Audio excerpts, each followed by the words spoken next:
Inilah kisah perjalanan Ustadz Abdul Somad sebelum sukses menjadi pendakwah, sampai terkenal mendunia sampai saat ini. Bismillahirrahmanirrahim. Assalamualaikum warahmatullahi wabarakatuh.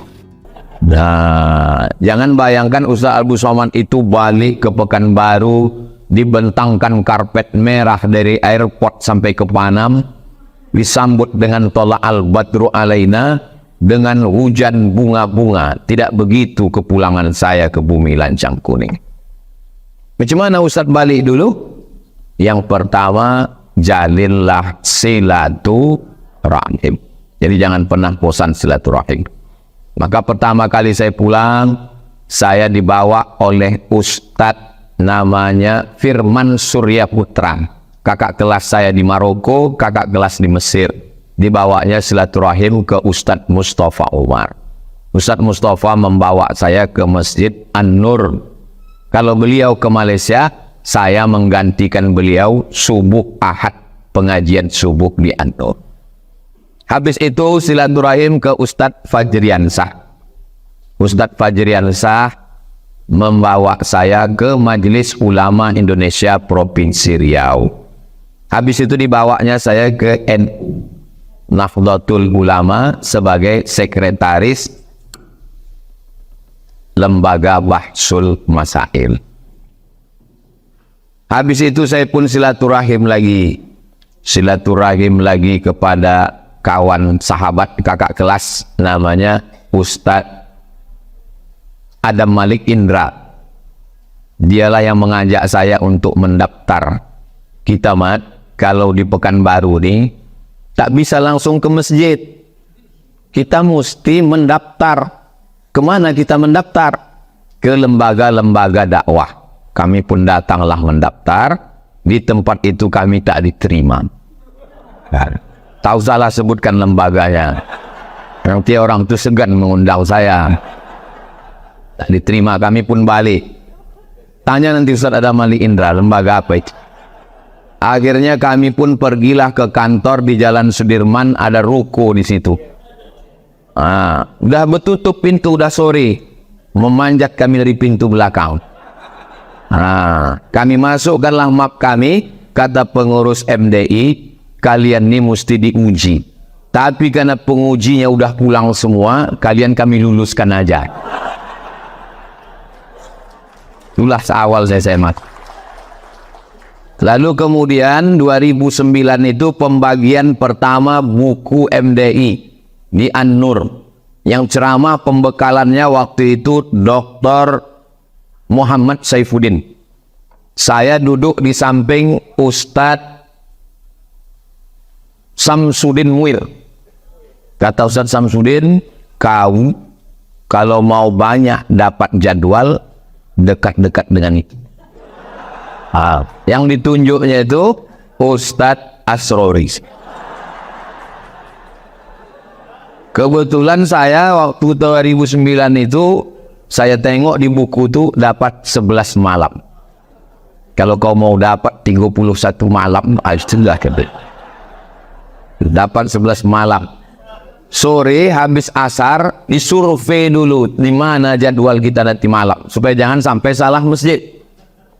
Sore itu saya telusuri, habis jalan Subrantas, masuk Garuda Sakti, masuk jalan Uka, masuk gang, ada musola tak bedek, lampunya 5 watt. Disitulah saya tausiah.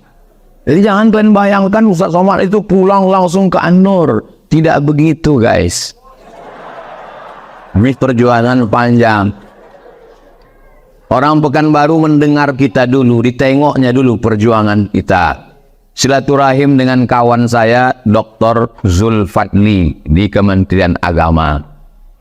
Kata dia, Ambo sangat ingin Waang Basuwo dengan Pak Kepala Kemenak. Pak Kepala Kemenak waktu itu namanya Pak Dr. Asari Nur. Tapi saya tak tahu caranya bagaimana mempertemukan kamu dengan Pak Asari ini. Saya mau membisikkan dia segan. Disitulah rupanya kalau kawan-kawan kita ini baik, Allah kasih jalan yang terbaik. Suatu hari saya sedang mengecat rumah. Masih putih-putih kuku ini kena cat. Assalamualaikum. Waalaikumsalam.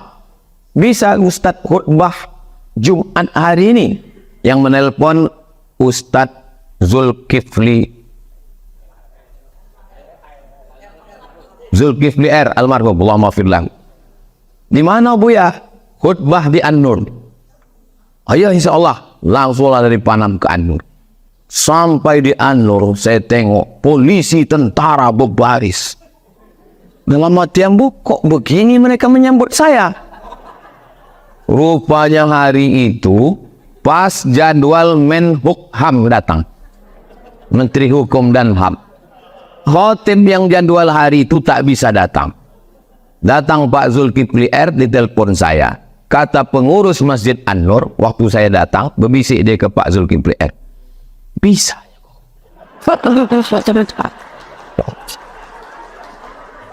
Kata Pak Zulkifli R, bisa. Beko kalau ini tidak bisa, awak malu seriau kok. Kata Pak Zulkifli R, ambo bertanggung jawab. Kalau ini beko salah, ambo tanggung jawab. Itu perjuangan Pak Zulkifli R membela ambo. Ambil akhirnya ambo khutbah di situ berapi-api. Tahulah macam mana hebatnya ambo khutbah kan.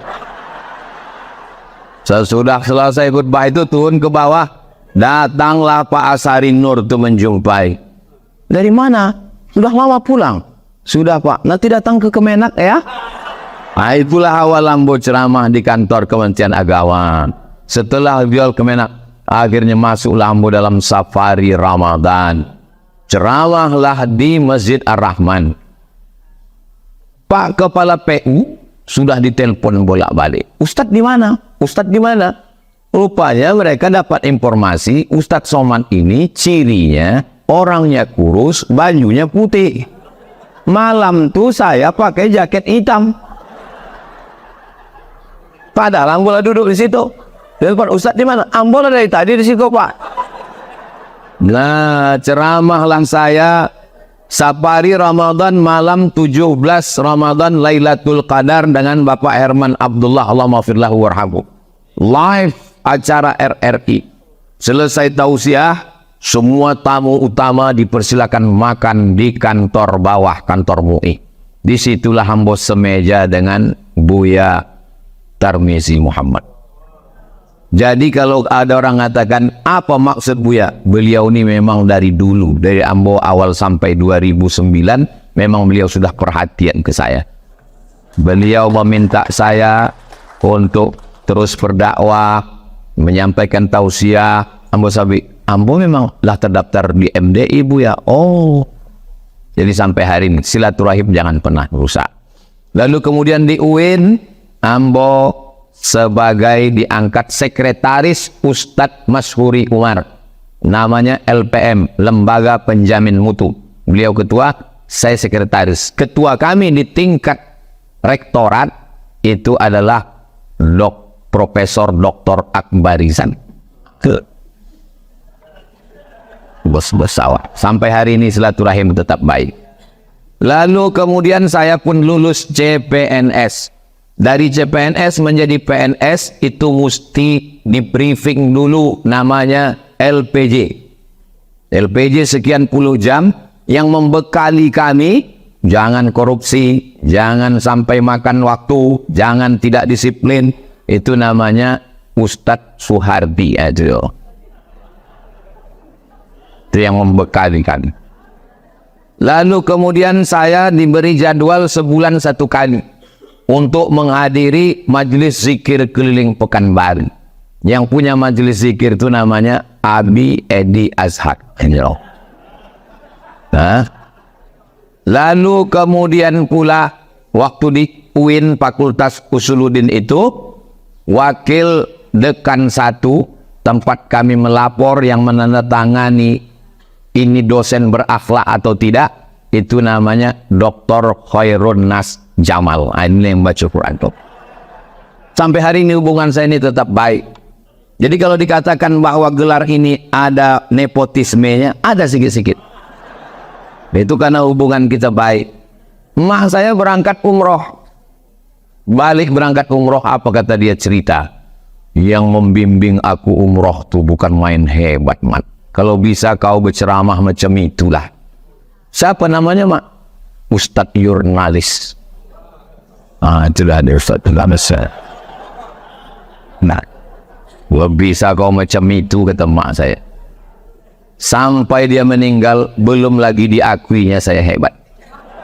Masih Ustadz Jurnalis itu juga lah yang lebih hebat dari saya.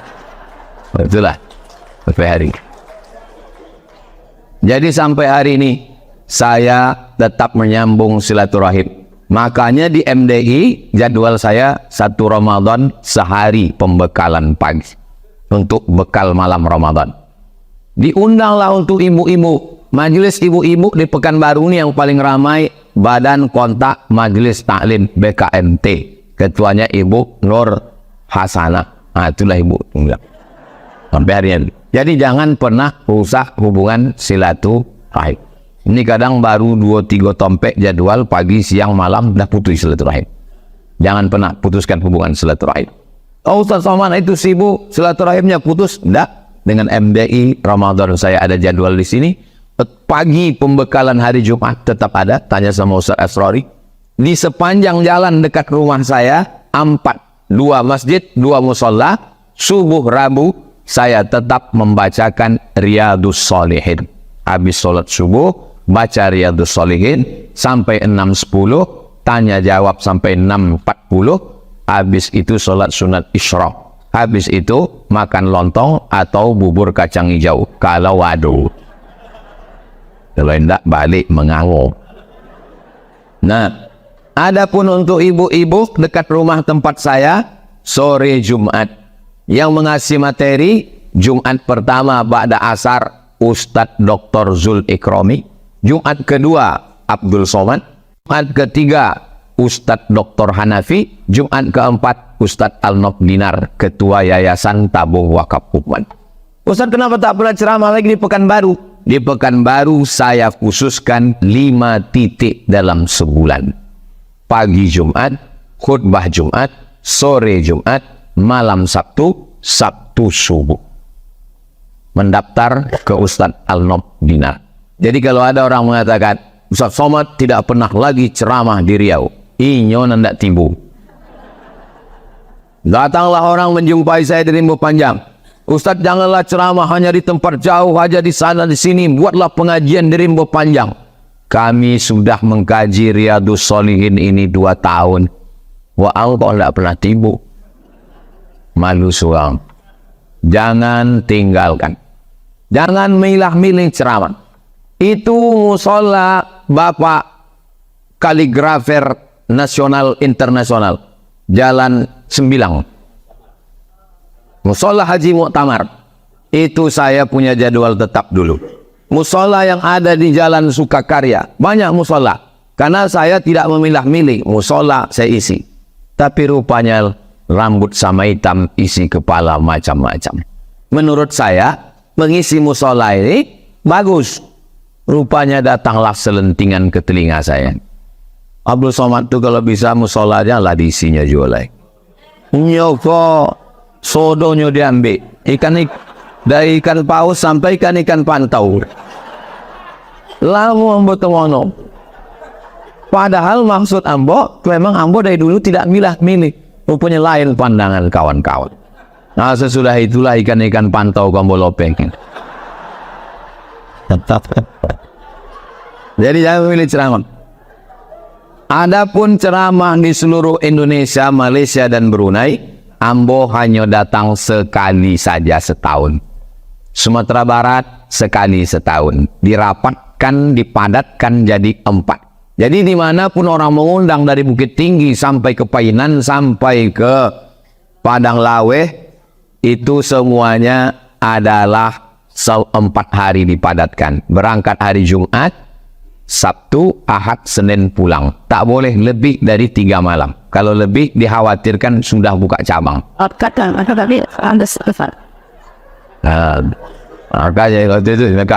Jadi semua provinsi, Palembang sekali, Sumatera Selatan sekali, Kalimantan Selatan sekali, saya tidak datang di luar jadwal ini, siapapun yang mengundang.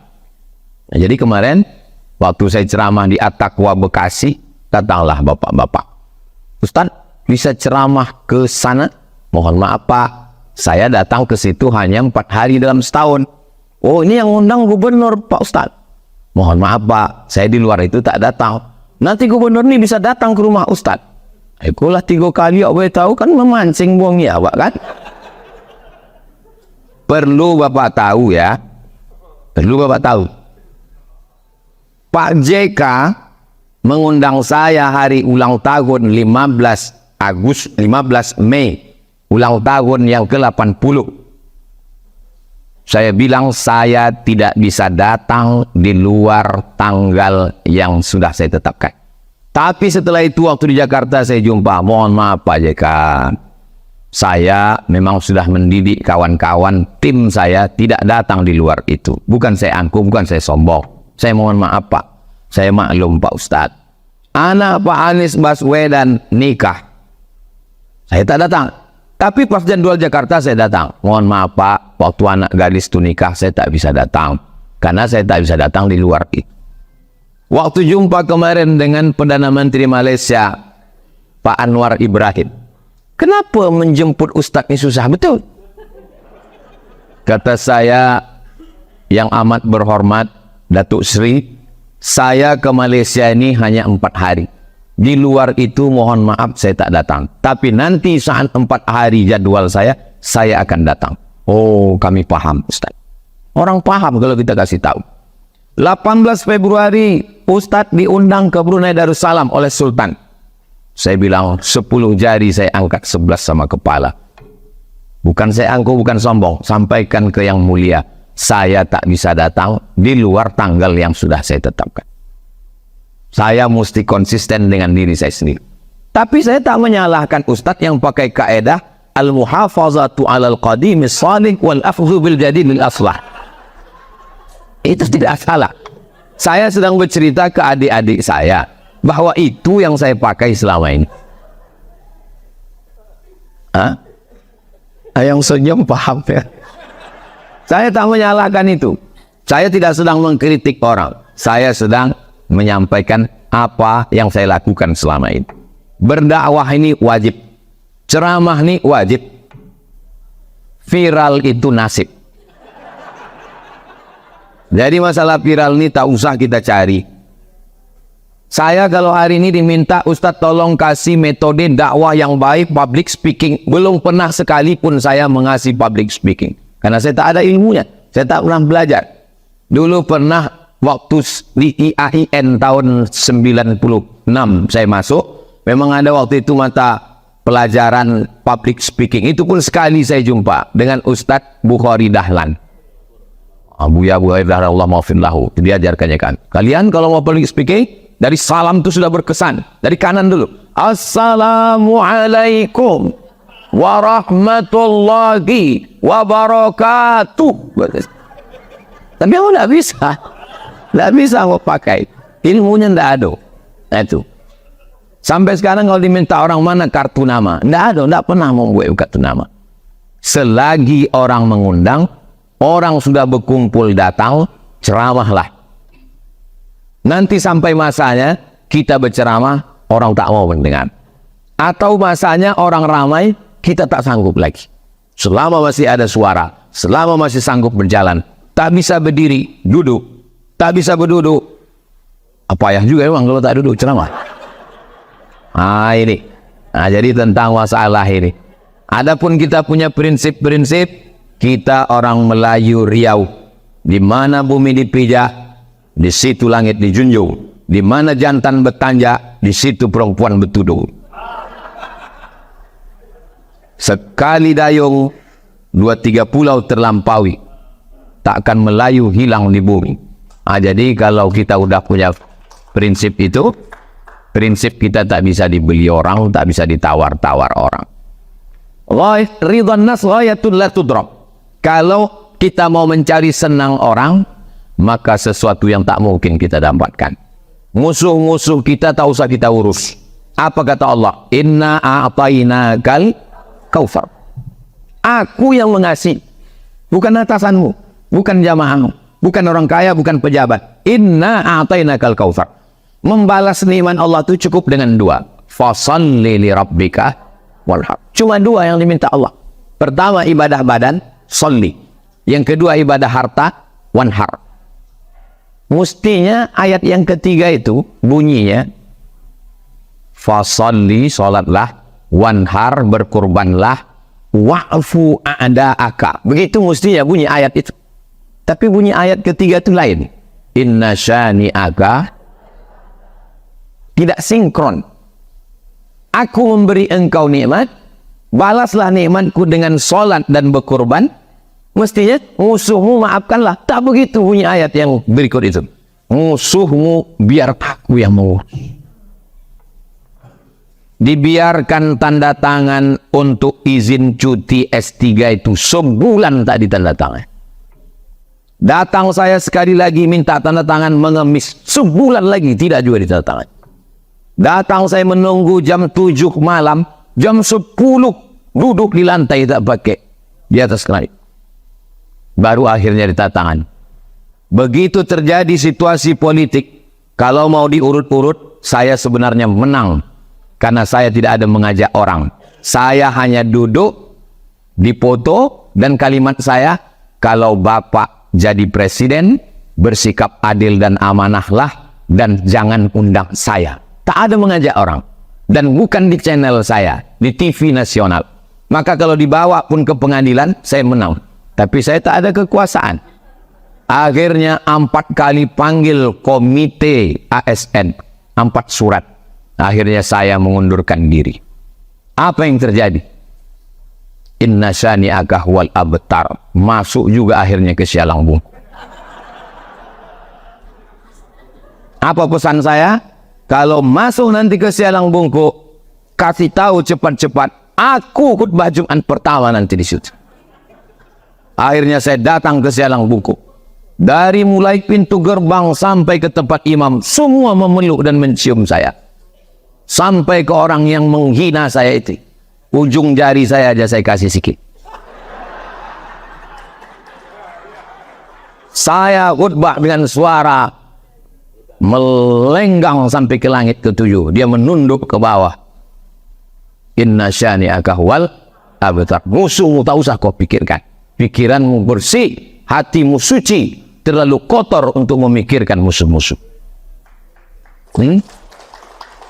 Ini Ustaz emosi. Tidak, memang begini kan. Abdul Somad bukan ulama. Abdul Somad bukan ustaz. Abdul Somad tidak ada ilmu.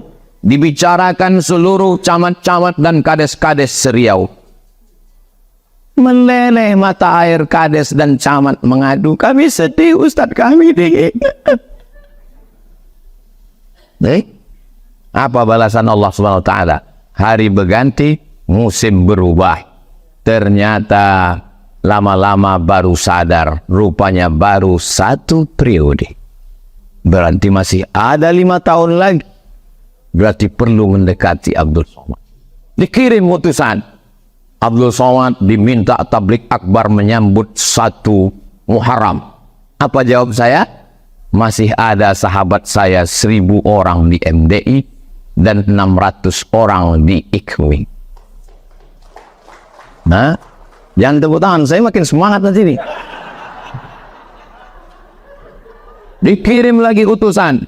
Abdul Somad kami angkat menjadi penasehat Masjid An-Nur. Mohon maaf, saya tidak bisa. Nanti saya tak amanah, karena saya lebih banyak di luar daripada di Anda. Dikirim lagi kabar Kesra. Abdul Somad kami angkat menjadi Dewan Syariah Bank Riau Kepri, menggantikan almarhum Ustadz Tengku Zulkarnain. Mohon maaf, itu bukan bidang saya, karena saya jurusan hadis, sedang itu masalah fikih ekonomi syariah. Dikirim lagi utusan 4 mata. Kapan bisa Ustadz Somad jumpa? Saya pun berbisik juga. Nanti kita jumpa di padang mahsyar. Semua tak usah kau. Inna syani'aka huwal abtar. Fokus saja. Dah, pertama sambung silaturahim.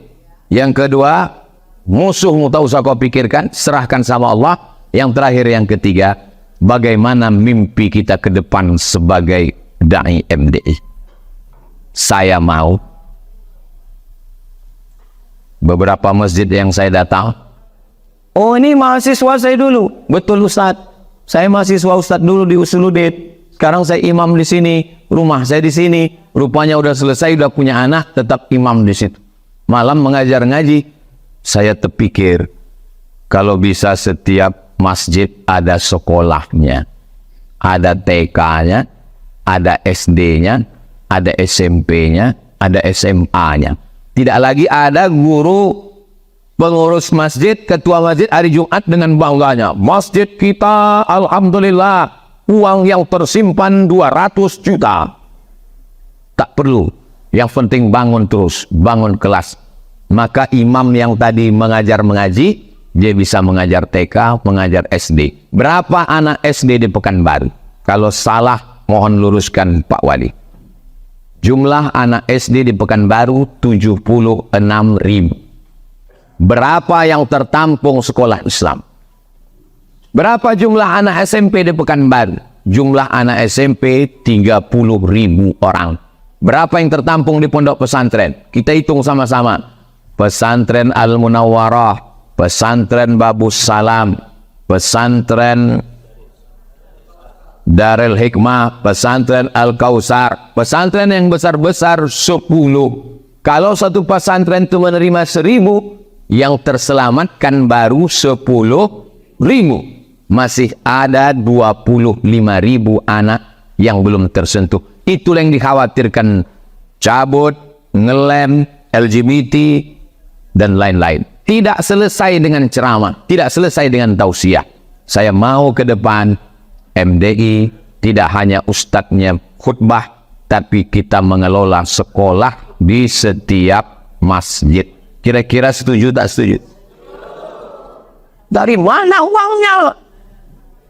Uang orang Riau kaya-kaya, di bawah minyak, di atas minyak, di bawah minyak bumi, di atas minyak jelantah. Tinggal lagi trust, kepercayaan. Itu Ustadz Al-Nof Dinar, ketua Yayasan Tabung Wakaf Umat. Waktu Covid kami tak bisa berdiri membuat yayasan. Sejak berdiri 6 Juni 2020 sampai hari ini September 2023 sudah terkumpul duit berapa Ustadz? 46 miliar. 46 miliar. Namanya Ustadz Al-Nof Dinar. Dinar itu duit emas. Sengaja beliau diangkat jadi ketua yayasan supaya tak khawatir korupsi. Karena nama dia Dinar. Kita tulis fakta integritas. Kami yang bertata tangan di bawah ini, kalau kami mati, yayasan ini akan kembali kepada umat, kembali kepada santri, tidak diwariskan ke anak cucu kami. Masalah trust, kepercayaan, dan orang percaya dengan MDI dari dulu sampai hari kiamat insya Allah. Jadi mimpi-mimpi saya ini ke depan, insya Allah, kalaulah 800 masjid yang dikelola MDI, ada TK-nya, ada SD-nya, anak-anak menghafal Quran, simple saja, tamat TK, hafal juz amma, tamat SD, hafal Quran 5 juz. Terselamatkanlah anak-anak itu dari gadget, terselamatkanlah dia dari game online, terselamatkanlah dia dari perbuatan maksiat dan dosa insya Allah.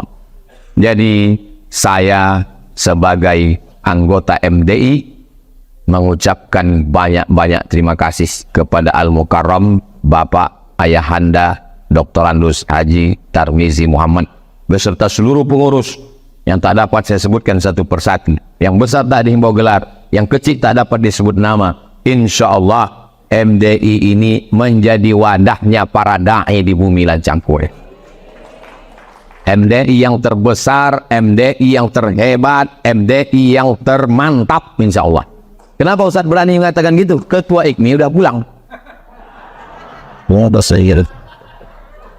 Ustadz, menjadi jadwal. Ustadz Edi Azhar, sahabat kita. Kalau ada 1000 Ustadz MDI, berarti satu Ustadz jamaahnya 100 saja. Tak usah banyak-banyak. Satu ustadz ini jamaah yang solid 100, yang 100 itu punya istri 200, yang 2 tak usah kita itu, yang 100 itu punya anak 2 orang 400, yang 100 itu punya menantu 1 orang 500. Berarti 500 orang, 500.000 orang, 100 jadi 500. Anggota Ustadz MDI 1000, berarti ada 500.000 orang yang suaranya di tangan MDI. Berapa TPS itu? Dan bicara politik, bicara pendidikan, MDI yang megang. Kenapa? 600 masjid punya sekolah SD, TK. Bicara tentang politik, 500.000 suara. Pekanbaru penduduknya 1,2 juta orang. Berapa DPT-nya? Berapa DPS-nya? Maka lebih dari 50% itu di tangan MDI. MDI punya kekuasaan. Bukan cuma sekedar mengangkat Ustadz MDI menjadi anggota dewan, mendudukkan jadi apapun bisa. Ketika itu barulah kita punya kekuasaan. Orang tak bisa menyepelekan kita. Kita punya radio MDI, kita punya kantor MDI, kita punya kebanggaan MDI. Barulah saya bangga kalau ditanya orang, Ustadz dari mana? Saya MDI yang mendunia dan mengakhirat itu. Betul.